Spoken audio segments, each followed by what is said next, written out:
With temperatures dropping, people now have to look out for COVID and flu symptoms. However, when it comes to COVID, things are a little bit different. Now, depending on the severity of the case, COVID can actually qualify as a disability under the ADA for workers.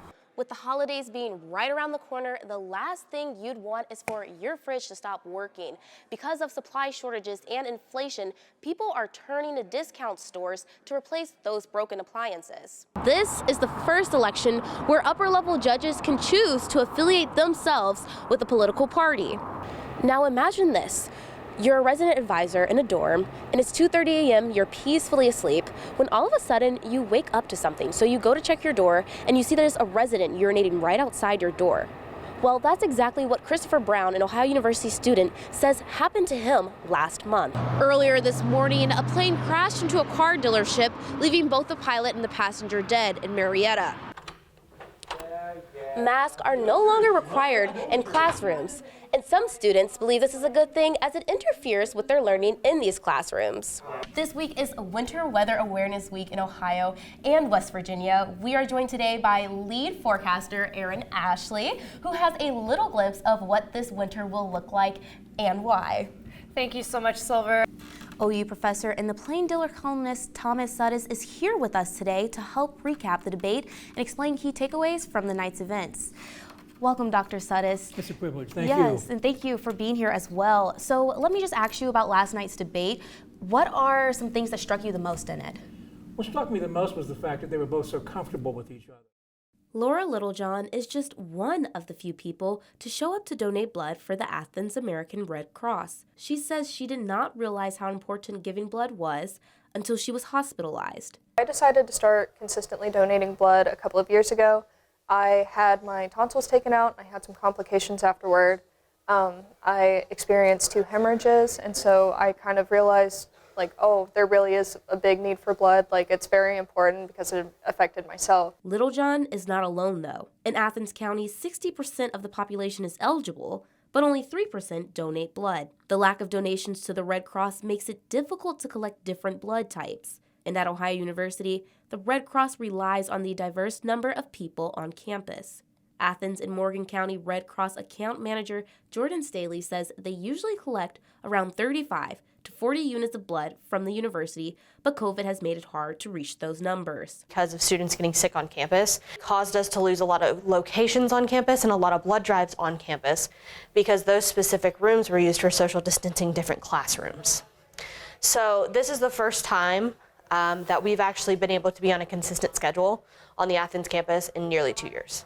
Staley says they now rely on other organizations to host blood drives to bring in more people who would not usually think about donating blood. Unless your family member or your, close friend has ever had to have a blood transfusion, surgery, or something usually traumatic is what causes the information to be spread about this. It's not something that somebody thinks of as super important. And of course, if you are a blood donor, you do realize that because every time you give blood, you can save up to 3 people. Though numbers are low, the Red Cross is still working hard to get blood to individuals who need it. The next blood drive will be held next week at the Athens Masonic Lodge.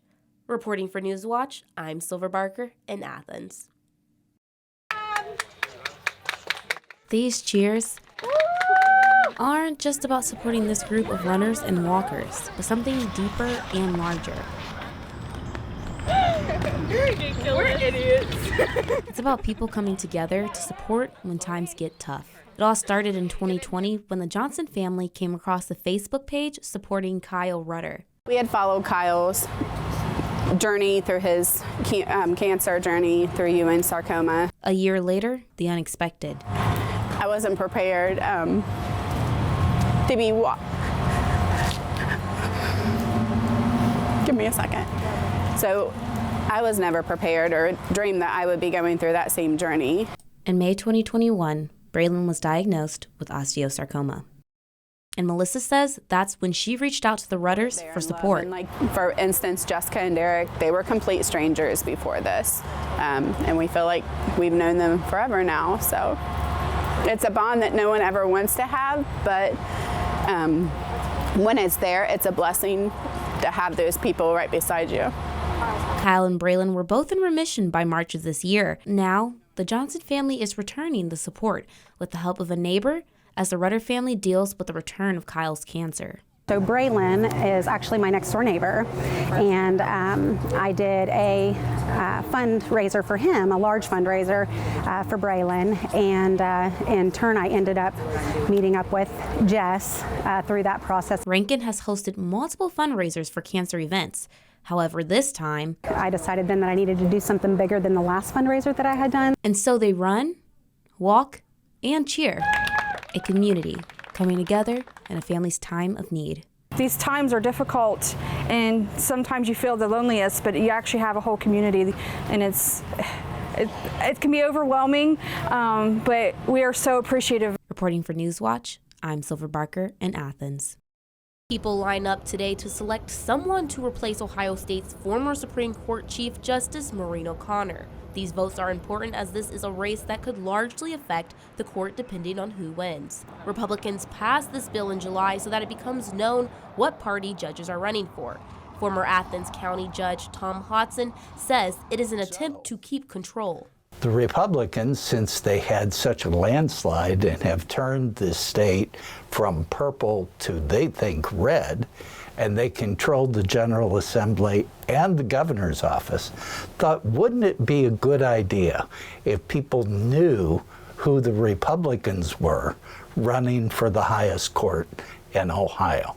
According to Hodson, this bill is not just unique to Republicans. He says Democrats have also tried to pass this bill before. Though some people in both political parties favor this bill, some judges are upset about it. The Ohio State Bar Association was totally against it.